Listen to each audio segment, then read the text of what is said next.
The Bible, it's 66 books of history, stories, letters, and poetry that fit together to form God's one big story. The epic adventure of how He created us and loves us so much that He made a way to rescue us. As we travel through the Bible, from Genesis to Revelation, we discover people who met God and found their lives changed forever. Now, for an amazing story, inspired by the book of Nehemiah, chapters 2, 4, and 6. When Nehemiah traveled to Jerusalem and surveyed the broken down walls, he saw immediately what had to be done. We must rebuild. God moved the hearts of the people to join him. Let's get started! Hooray! But while the Jewish people were eager to repair the tumbled down walls and ruined gates, the people in the lands around them were not so thrilled. What do they think they're doing? A city with no walls stood open to attack. The people inside could never become a strong nation. The enemies of the Jews knew that if the wall of Jerusalem was rebuilt, the Jewish people might become a powerful enemy. They must cease and desist. Sanballat, a Horonite, and Tobiah, an official from Ammon, marched right up to the place where the people gathered to begin work. Pathetic. What a ragtag group. Why bother to even start? You shall never finish. Plus, the king is gonna think you're trying to take over. Nehemiah kept his cool.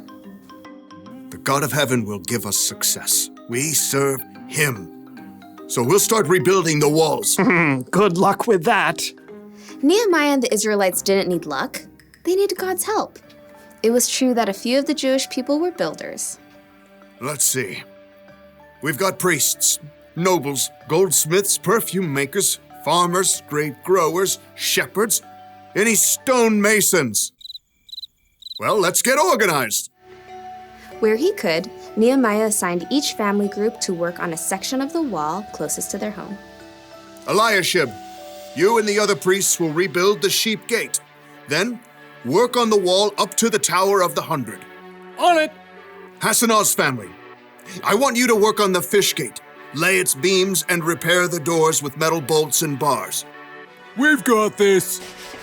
Nehemiah continued to give each family or group a part of the wall to rebuild. Old and young, men and women, they put everything they had to gather the fallen stones and hewing beams. In a short time, the wall began to rise again.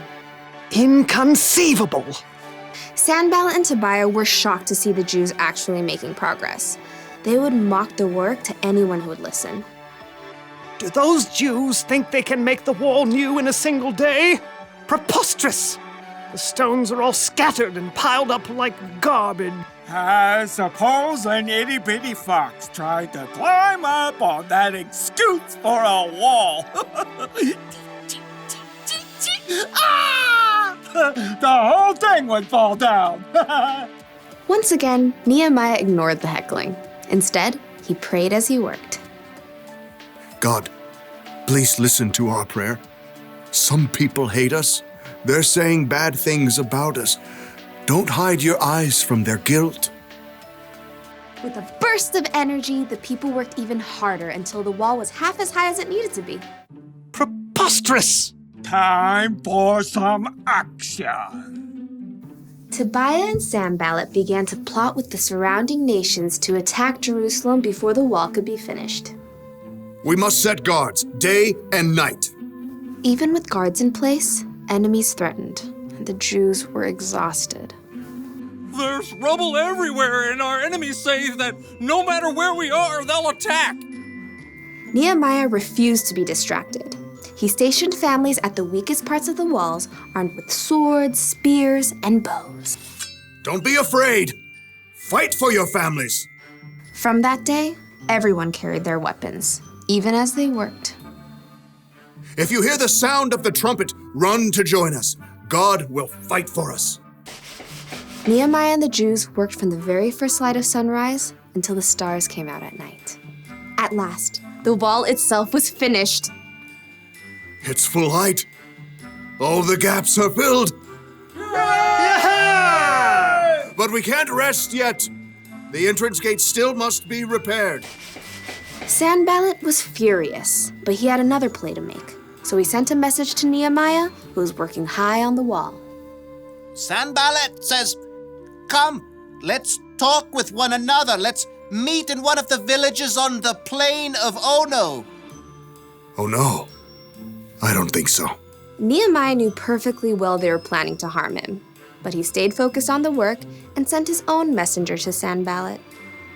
Nehemiah says, I am working on a huge project. Why should the work stop while I leave it? Why should I go down and talk with you? Inconceivable! Try again. 5 times, Sanballat sent messages. He even threatened to tell the Persian king that Nehemiah was trying to make himself king. Tell Sanballat you're just making that up. Oh, I'll have to send another message. Time for a new strategy. Sanballat made one last desperate attempt. He hired a man named Shemaiah to make Nehemiah look bad with his own people. Nehemiah, some men are coming at night to kill you. Let's go hide in the temple and lock the doors. Nehemiah knew that God had not sent Shemaiah. Should a man like me run away? No, I won't go. Once again, Nehemiah saw through the tricks of his enemies. Instead of hiding away and looking foolish, he trusted God and doubled down on the work. On the 52nd day of work, the wall and gates were finished. No! The wall had been finished in record time by a group of ordinary, everyday people. It was clear to everyone that God had helped Nehemiah and the Jews stay focused and finish strong.